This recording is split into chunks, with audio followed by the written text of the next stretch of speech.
Miss Kaya, malapit lang. Maiksi lang pala. Sa opisina mo, Miss Kay, meron bang merong kwarto paglabas mo sa pinto, parang may pinaka-hallway, tapos may kwarto sa kanan kanan ba? O kaliwa kanan. Tapos merong hallway, tapos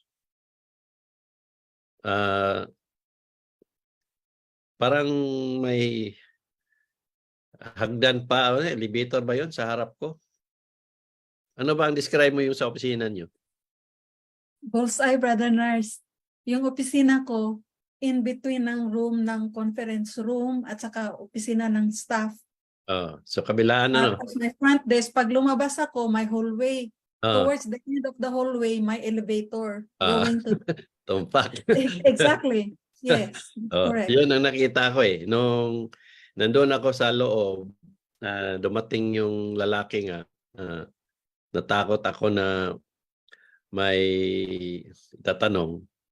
Lumabas ako sa pinto. Paglabas ko, kasi tumalikod ka kasi. Ngayon,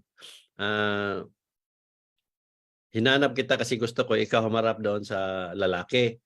Paglabas ko, may napansin kong kwarto kasi may mga taong nag-uusap. Tapos may kabila, meron ding parang kwarto nakita ko na ang alam ko may tao pero hindi ko makikita yung tao. Ngayon, yung harap nakita ko parang may pintuan. Ano kaya yun? Parang hallway siya. Hallway tapos parang may pintuan na alam ko yun, daanan. Kaya yun yung tatanong ko sa iyo na elevator. So, nagtanong ako sa iyo kung totoo ba yung mga nakita ko. Totoo, Brother Nars. Yan, ganun talaga ang setup ng opisina ko. Tapos next is conference room. Yan, pag may mga meeting ako. Tapos, pero nasa taas kayo eh. Kang tingnan ko, tataas kasi nung tumingin ko sa building, mas mataas yung building, tapos tumingin ko sa baba. So, hindi kayo sa ground floor. Yes, we are in the second floor. So, yun Second floor kasi yung opisina ko. nakita ko. So, yun yung kasi yung umikot yung helicopter, nandun ako sa taas. Nung umikot yung helicopter, so hinila ako, nakadungaw ako doon sa helicopter. Kaya kung titingnan ko, nandun ako sa taas, hindi ako sa ground floor. Kaya ako nagtatanong na ganun. Tama, Brother Mars. Oo. So, ngayon, anong paliwanag mo doon, Miski, sa na yung mensahe? I don't know. It's hard kasi if I explain literally, bakit may reporter? Kasi iniisip ko na walang reporter makadoon sa imo. Oo. Wala naman talaga, di ba? Hindi naman ako. Isipin ninyo mag 13 years na ako sa ginagawa ko. May reporter, ang sinasabi ng Diyos dito, may mga reporter na kakilala sa akin pero hindi sila lalapit o tutulong sa pagsiwalat. Katulad nung sa Bohol. Sino nag-report, sa akin, nag-announce sa Kursada? Reporter naman sa istasyon, sa Bohol. Doon sa Cagayan de Oro, reporter din. Doon sa, sa Villanueva. Report si Iyas, o Sayas, reporter, dalawa yon. Yung Magnum, kilala ako ng Magnum. Kausap ko mismo si Mark Martires. Kausap ko mismo yun, ha? Yun yung tinawagan nila ako, nang doon ako sa Cagayan, napapuntahan ako sa Magnum, doon ako interviewin sa mismong istasyon. Kasi sabi ni Mark Martires, hindi na siya makapunta sa Tagoluan kasi daw may sakit siya. Kung isipin mo, may sakit siya tapos pumasok siya sa istasyon. Ibig sabihin, hindi totoo may sakit. Ngayon, bakit ako pupuntahin sa Magnum? Kasi doon lang ako gigisahin. Kasi nandoon yung mga siyempre kasabot nila yung mga pare. Mas pinaglaban nila yung pare at pastor. Ngayon, may mga ginawa na silang doon, sit up. So ngayon, Ang sabi ko, gusto ninyong masaksiyan, nandito ang mga tao, dito kayo sa tao pupunta. Ngayon yung hindi kami natuloy nag-usap. So walang reporter na kalapit. Ngayon, dahil ginanon ako ni Mac Martires, pagdating ko sa Camiguin, marami siyang mga scooper. Mismo yung kapitan, scooper niya, ay nanoon na sa krusada. O nilabas ko yung record ni Mac Martires, nakitaan ko siya na umamin siya. O, sinabi ko pa, mga scooper, iparating niyo kay Mac Martires, yung na-record ko sa kanya, nag-uusap kami. Oh, hindi ako binalikan ni Mac Martires kasi totoo naman talaga na na-record na sinamin niya yung mga nakita ko. Nagpunta na lang si Mac Martires sa Amerika. O, hindi na niya ako nalapitan. Maraming nagsabi na gusto ako makausap. Ang sabi, pag pumunta ako diyan, kasama ni Mac Martires, pag pumunta siya dito na sa Inner lalo, ako ang magkuha niya ng ako magkukuha sa kanya ng ako mag-interview, pero walang naka-interview sa akin. So isa yan sa batayan na walang medyang makalapit. Ngayon, yung sinabi ni Miss Kay, in connection doon, ang paliwanag doon, anong paliwanag doon, Miss Kay? Brother Nars, I will try just like what you did na binasa ni MJ tapos yung explanation. Of course, mine is not accurate. Hindi, ano ninyo, hindi naman ibig sabihin na kung ano lang bang So ang pag-unawa ko, Brother Nars, ang sinabi dito, habang pinapanood ko si Miss Kay naghagis ng isang mahabang matibay na pamingwit, naisip ko baka may malaking isda na kakain. Baka hindi niya kayanin humila. So I am translating yung paghahagis, yung pagsishare ko ng mga mensahe, yung mga ginawa kong sabi mo, hindi graphics. ka marunong. No, just let me continue. Don't disturb, Brother Nars, kasi galit pa. Sipin niyo. Nagalit pa. Sipin niyo yun. It is just like, so, iniisip ko lang kasi pinag-usapan namin earlier na yung nag-create ako ng mga Facebook page, Facebook group, yung YouTube, Pinterest, may may worldwide radio station na sasabihin natin sometimes. Habang nagsasalita si Miss Kay, tumatayo balahibo niya. Diba? Tama, Miss Kay? Kasi I am just telling the truth. Sagutin mo muna ang tanong ko. Yes. Di ba? Oo. Tapos yun, Brother Ness, ginawa ko yun dahil I shared earlier kay Mel na I don't have any hesitation, and sometimes I even sabi ko sa sarili ko, nako, full-time job ito pero kaya nga iniisip ko lang na kailangan on time ako sa mga deadlines sa work kasi iniisip ko I did not change my real name sa Facebook kasi pag tunay ko na pangalan, makikita nila anong ginagawa niya sa opisina kasi makikita naman yung time kung kailan ko gi-post. So the point is, ginawa ko lahat yung pag-share ng mga mensahe in different social media platforms. Tapos siguro yung sabi mo na malaking isda kakain, baka hindi niya kayanin humila. Siguro yung mga katanungan na hindi ko kaya kailangan ko si Brother Nars yung sa mga Zoom, yung mga questions na hindi ko kayang sagutin. Tapos yung kumain ang hinawakan sa isang sandali may kumagat. Hinila ko ito, sumigaw ako. Miss Kay, kumain ang Miss Kay, may kumain ang laki. Hindi ako pinakinggan ni Miss Kay. I don't know, hindi ko alam yan. That line, hindi ko naiintindihan. So my thinking is, nagpadayon lang gyapon ko despite na I don't care if they will read or not, I don't care. Who knows na ay isa pod mabingwit. Ingana lang nga thinking ba, wala na ko nagunahuna kung basahon ba nila. I just did what I can do sa akong time. Tapos sabi dito na tumalikod ako, pupunta sa opisina ni Miss Kay, sumigaw ako. I don't get it. Wala ko kasabot, anak. Lumapit si Miss Kay sa lalaki. Siguro, Brother Nars, kasi there were 2 reporters na nag-email ako doon. I will not mention the name of big time na reporter dito sa US. Tapos, ang ginamit ko pa yung signature line ko sa school para iniisip ko rin na siguro mag-respond siya kasi official email address, tapos siyempre university, tapos yung contact email address ko, yung telephone number, nandoon lahat. Tapos sinulat ko lahat kung sino si Narciso Olalo. And I told him na you can call me anytime if you need further question. Pwede tayo mag-conference, video call with Narciso Olalo if needed. Parang ganun. Yun ang iniisip ko. Nag-message talaga ako sa isang reporter dito sa US. Tapos may isa pa, may website siya, parang pastor siya. Nag-message din ako sa kanya kasi may contact information. But then that was few years ago, yung baguhan pa lang ako, parang kuan ba ka ng murag wala sad ko nahadlok because I provided even my contact information. And sa Pilipinas, okay lang, pero dito it's a big deal if you give your information. Pero ginawa ko yun. So yun, Brother Nas, hindi ko kilala sino kaya yan si Rob. Sumagot ang lalaki, I'm okay, I don't know. Yun lang, Brother Nas. Tama pala yung sinabi ng Diyos na bahala na si Miss Kay.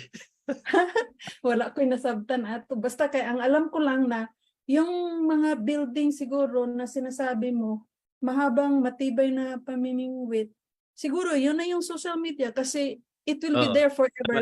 Lalo na sa Google Drive, nang doon lahat na nakapublic. Tama naman yung Tama yung explanation mo, Miss Kay. Very accurate. Ang sinasabi ng Diyos, kayo, balay ko pinaliwanag yan, yung namimingwit ka, ibig sabihin, yung nag-share ka sa tao, tapos nasa tao na kung take it or leave it. Yun yung nasa isda ba? Kung ang isda, bahala ka kung kain ka o ayaw mo. Kung kumain, yun yung nakuha mo. So, ibig sabihin, kung sino yung nakabasa sa sinishare mo, naniwala, sila yung nabingwit mo. Yun yung ibig sabihin ng Diyos dyan. Ngayon, pinakita lang ng Diyos na ano yung sit up ng opisina mo. Pinakita kung ano yung hitsura ng kwarto, anong meron, hallway at saka elevator, para maging legit na nandoon ako. Nagpunta ako sa opisina mo. So, yun yung mensahe ng Diyos doon. Para mapaniwalaan mo yung isasabihin ko sa iyo na tungkol doon sa sinasabi ng Diyos na pag-share, yung sabi ko na bahala na si Miss Kay, ibig sabihin magpaliwanag ka din kung anong naunawaan mo. Tapos yung reporter nga, yung social media na nagagamit natin. So kumbaga na-report mo, basta ini-report mo sa ibang tao, tapos may mga taong nasa social media o na may mga reporter na nakakaalam sa ginagawa ko. So nasabi mo, tapos may mga reporter na naniniwala na may mga puti, mga English na naniniwala na nakakabasa doon sa mga post o sa share mo na gamit ang social media. Tulad nung sinabi mo nga na Pinterest, Blogger, Twitter, YouTube at iba pang social media na ginagamit natin.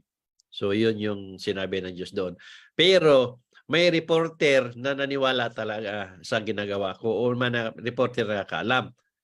Kaya lang, hindi sila pwedeng lumapit sa akin. Kaya nga, ikaw ang pinaubaya ako sa iyo kasi hindi sila makalapit sa akin.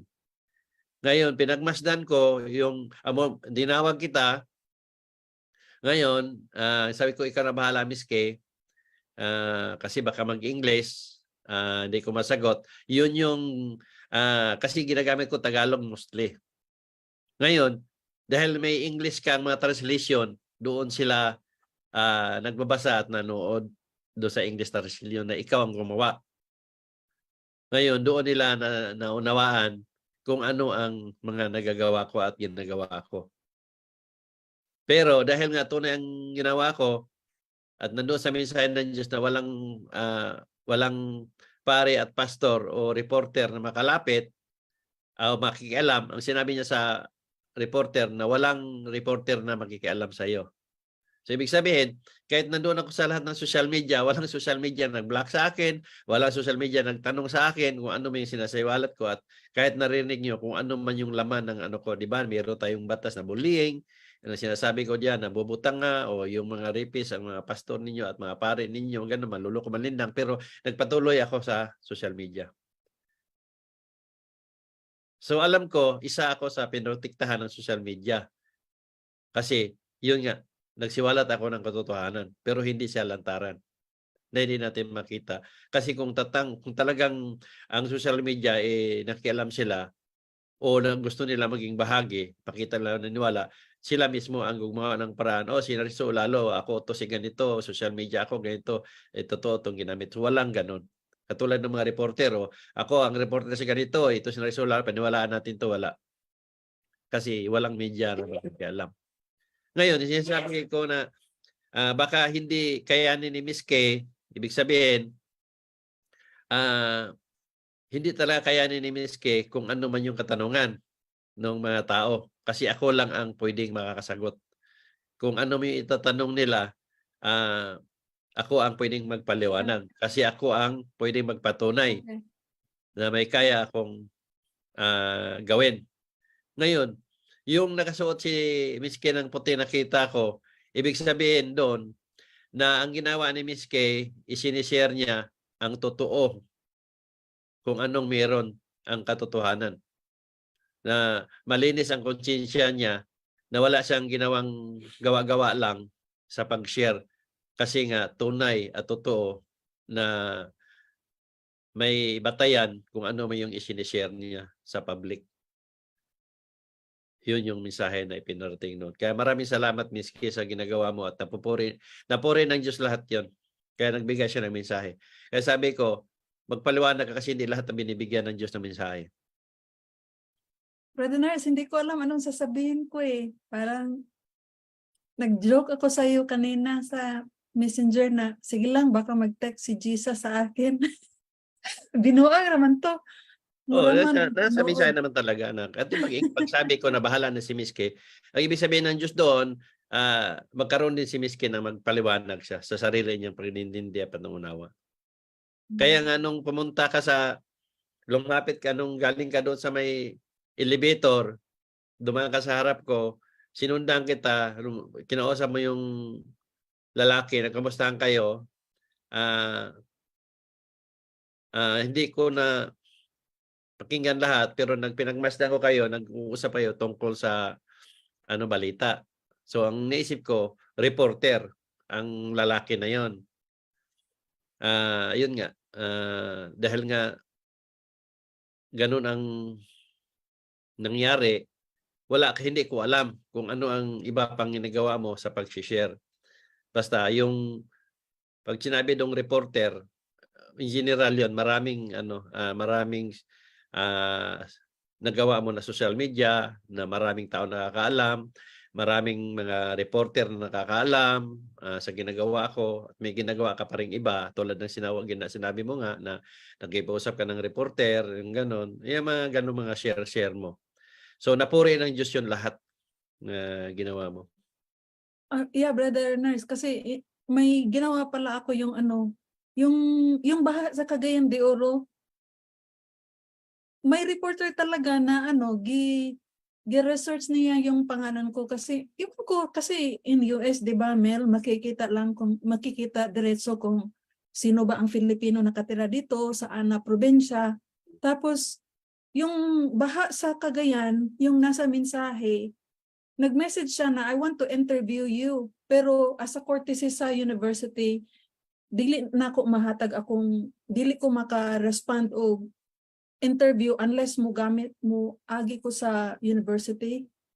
So ang ginawa ko, nag-ask muna ako ng permission kung okay ba ako mag-release ng information. Ang sabi naman na, well, it's your kanang probinsya, so you can share your information. But then of course, I never mentioned about God's message kasi alam ko naman na hindi sila maniniwala eh. Pero totoo yan, I was contacted by a reporter at the same time. Pero mensahe yun ng Diyos, yung baha sa Cagayan de Oro. And it's even actually posted in the online. So, yun lang, Brother Nars. Maraming salamat, Jesus Christ, sa mensahe ng Diyos at ipatuloy ko ang kung ano man ang kaya ko. Maraming salamat, Brother Nars, sa opportunity din na makapag-support at mag-share sa mga ginagawa niyo. Thank you. Maraming salamat, Miss Kiano. So, yun nga, masaya ako sa inyo, sa mga tao na binigyan ng mensahe. Kahit nga yung mga nagpagamot na nabigyan ng mensahe, yung mga taong nagmensahean na personal kung mini-message kung anong pinakita ng Diyos. Pasalamat ako doon kasi yung nga sabi ko sa inyo, mabuti o masama ang mensahe ng Diyos, nagpapasalamat ako. Kasi pag once na nagbigay sa inyo ang mensahe ng Diyos, mabuti o masama, binigyan kayo ng Diyos ng pagkakataon na magkaroon ng tunay na paniniwala at magkaroon kayo ng pagbabago, pagsisisi sa sarili ninyo. Ngayon, pag halimbawa ginamot ko kayo, mas lalo na pag winanunuan ko kayo at walang mensahe ang Diyos, huwag niyo sabihin na hindi pa ako makakita. Ibig sabihin doon, hindi na kayo binigyan ng Diyos ng pagkakataon na magkaroon ng tunay na paniniwala at makapagbago at makapagsisi. Dahil nga, buhay pa kayo, nakalaan na kayo sa impyerno. Yun yung doon, paliwanag ko. Pag hindi nagpakita ang Diyos kung anong gawain ninyo, huwag niyo sabihin, hindi ako makakita. Tunay ako makakita. Nasa mensahe ng Diyos yan kanina. Hindi lang nasama sa paliwanag yung sinabi ng Diyos. Sabihin mo sa tao, tunay kang ginamit ng Diyos. Maniwala sila o hindi. Yun yung hindi nakita ni Miss Kay na mensahe kanina. Dumaan ako sa maraming tao. Nakita ko mga kamag-anak ko. Kaya maraming kamag-anak ko sa ng papa ko na pinag-usap-usapan ako. Ngayon, ang sabi nga ng Diyos doon, sabihin mo sa kanila, tunay kang ginamit ng Diyos. Ayaw sa gusto nila, maniwala sila sa iyo o hindi. Tunay kang ginamit. Kaya yun nga sabi ko, hindi ako namimilit sa tao. Maniwala kayo o hindi, magsabi kayo ng masakit o hindi, o mangutya man kayo na malaya kayo. Pero humanda kayo. Dahil ang lahat ng yan, may katapat na mensahe ng Diyos. Darating at darating sa inyo yan. Saan ninyo ang Diyos? Hindi yan magbigay ng sakit, hindi yan magbigay ng maaksidente kayo, o hindi yan mamatay tao. Pero ang Diyos marunong magpabaya. Nakakita ang Diyos ng parating. Nakikita ng Diyos na nakasakit ka. Makikita ng Diyos na maaksidente ka sa sunod na mga araw, sunod na oras. Dahil nga sa mga sinasabi mong masakit laban sa mensahe niya, hayaan ka ng Diyos. Doon ka na napapahamak. Yun ang kalooban ng Diyos na hindi ninyo alam. Kasi ang alam ninyo, ang Diyos ay makapangyarihan. Ang Diyos ang nakakaalam. Tama kayo. Pero nandoon ang paniwala ninyo na ang Diyos ay nagpapatawad, ang Diyos ay mapagmahal, ang Diyos ay nagbibigay. Pero hindi ganun ang Diyos. Napagmahal ang Diyos sa nagmamahal sa Kanya. Nagpapatawad ang Diyos sa tunay na humingi ng kapatawaran. Ang Diyos ay tagapagligtas sa mga taong tunay na gustong maligtas. Magkaroon ng tunay na paniniwala. Yun yung iligtas niya. Pero kung hindi kayo ililigtas. Nasa inyo.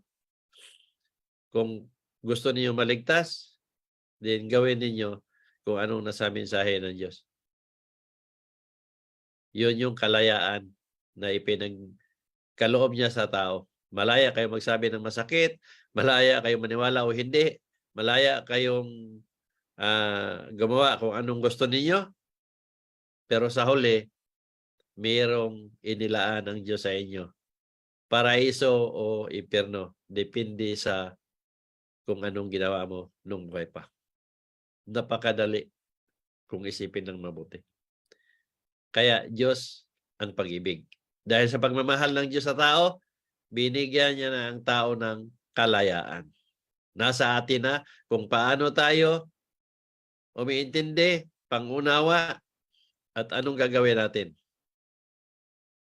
Kaya ang kalayaan, laging may katumbas pagdating sa kabilang buhay. Kasi lahat tayo lilikas din sa mundong ito. Ayaw sa gusto natin, darating yung panahon na yon at darating din kung anong meron din sa kabilang buhay. Hindi niyo masabi ngayon dahil buhay pa kayo.